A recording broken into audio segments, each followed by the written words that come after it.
بندش آج کل استعمال کیا جاتا ہے، اور عاملین سے پہلے میں معذرت کر لیتا ہوں، اس 1500 سال کے اندر یہ لفظ آپ نہیں سنیں گے.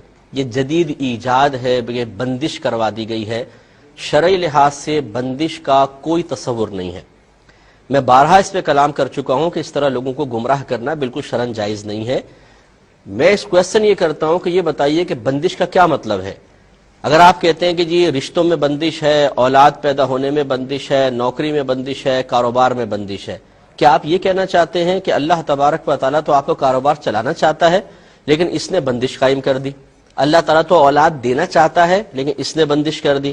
اللہ تعالیٰ تو رشتہ کروانا چاہتا ہے، اس نے بندش کر دی. اگر یہ واقعی تصور ہے تو یہ تو کفر ہے، کیونکہ کون ہے جو اللہ تعالیٰ کے فیصلوں کو روک دے یا اللہ تعالیٰ کے فیصلوں کو بدل دے؟ اس کا مطلب یہ ہے کہ آپ یہ بندش کا لفظ کہہ کر یہ ثابت کرنا چاہتے ہیں کہ کوئی جادوگر یا عامل اللہ تعالیٰ سے بھی زیادہ طاقتور ہے، کہ اللہ تعالیٰ کسی کو اولاد دینا چاہتا ہے اور وہ اس کو روک دیتا ہے. تو اس کا مطلب تو یہ ہوا کہ اللہ سے بھی طاقتور ہے، اور یہ عقیدہ کفر ہے. اور اگر آپ کے نزدیک بندش کا یہ تصور ہے کہ اللہ تعالیٰ کسی کو اولاد سے محروم رکھنا چاہتا ہے مثلا 3 سال تک، اور اس نے بھی جادو کروا دیا کہ 3 سال تک اس کی اولاد نہ ہو اور نہیں ہو رہی، یہ بندش ہے، تو پھر اس میں بندش کہنے کی ضرورت ہی کیا ہے؟ یہ تو اللہ کا فیصلہ ہے، اللہ کا حکم ہے. یہ کیوں نہیں کہتے کہ جی یہ کوئی بندش نہیں ہوتی ہے، اللہ کی مرضی سے ہو رہا ہے سب کچھ. اگر کسی کی شادی میں دیر ہے، میرے رب کی مرضی ہے. کسی کی اولاد نہیں ہو رہی، یہ میرے رب کی مرضی سے ہے. کون ہے جو اللہ تعالیٰ کے فیصلے کو بدلے؟ لا تبدیل لکلمات اللہ، لا مبدل لکلمات اللہ. اللہ تعالیٰ کے کلمات تبدیل نہیں ہوتے، اللہ تعالیٰ کے کلمات کو بدلنے والا کوئی نہیں ہے. لہٰذا اس قسم کے تصورات قائم کر کے لوگوں کے لیے ان آستانوں پر اور ان جادوگروں کے پاس جانے کے راستے کھول دینا کہ جو عزتیں بھی لوٹ رہے ہیں، پیسہ بھی لوٹ رہے ہیں، لوگوں کو پاگل بنا رہے ہیں. ضروری نہیں ہے کہ آپ اگر جواب دیتے ہیں تو سب کے سب آپ ہی کے پاس آئیں گے. لوگ لاکھوں کروڑوں لوگ ہیں جو اس قسم کے پروگرام دیکھنے کے بعد اس قسم کے جعلی لوگوں کے ہاتھوں میں لٹ رہے ہیں مسلسل، اور اس کا ذمہ دار وہ شخص بھی ہے جو مکمل شرعی تعلیم کے بغیر اس طریقے سے جوابات دے تو وہ قابل گریفت ہے. لہذا بندش کا کوئی تصور نہیں ہے بھائی جان. صحابہ کرام علیہم رضوان صرف ایک عقیدہ رکھتے تھے، اگر ان کو کوئی کسی چیز کی رکاوٹ محسوس ہوتی وہ کہتے میرے رب کی مرضی ہے، ہم اپنے رب کی رضا پر راضی ہیں. تو وہ اطمینان رہتا تھا، قلب بھی مطمئن، ذہن بھی پرسکون، ایمان بھی مضبوط. آج ہمارے ایمان اتنے کمزور ہو گئے کہ اللہ تعالیٰ کی آزمائش کا تصور ختم. اللہ تعالیٰ سے امیدیں معاذ اللہ منقطع ہوتے ہم نے دیکھی ہیں.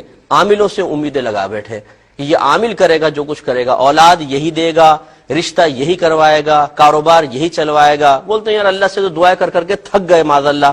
اب کون ہے جی؟ یہ بابا ہے.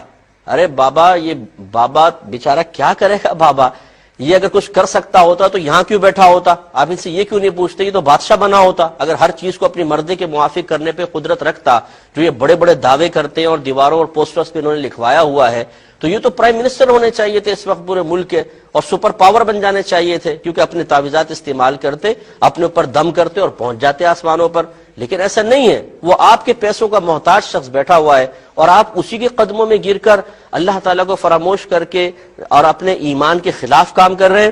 یہ بالکل قطعاً غیر مناسب ہے. کوئی رکاوٹ کا تصور نہیں ہے. یاد رکھیں اللہ تعالیٰ فاعل حقیقی ہے. اس نے دنیا میں ہمیں اس لیے نہیں بھیجا کہ ہماری مرضی کے موافق ہر چیز ہمیں مل جائے، بلکہ اس نے اس لیے بھیجا ہے کہ وہ اپنی مرضی کے مطابق ہمیں زندگی گزارنے پر گویا کہ مجبور کرے گا، اور ہمیں اپنے رب کی رضا کے مطابق زندگی گزارنی ہے. اس نے جو ہمارے حق میں فیصلہ کیا ہے ہم نے اس کو قبول کرنا ہے. اسی کا بدلہ آخرت میں اللہ تبارک و تعالی ہمیں عطا فرمائے گا. جب انسان اللہ کی رضا پر راضی نہ رہے بلکہ اس کی تمنا یہ ہو جائے کہ اللہ تعالیٰ میری مرضی کے مطابق چلے، اور پھر وہ دنیا کو جنت بنانے کی کوشش کرے کہ یہاں جو کچھ میں چاہوں مجھے مل جائے، بس یہی اس کی میجر مسٹیک ہے. اور اس نے گویا کہ نہ اللہ تبارک و تعالیٰ کی حکمتوں کو سمجھا، نہ دنیا میں آمد کے مقصد کو سمجھا، تو وہ تباہ و برباد ہوگا.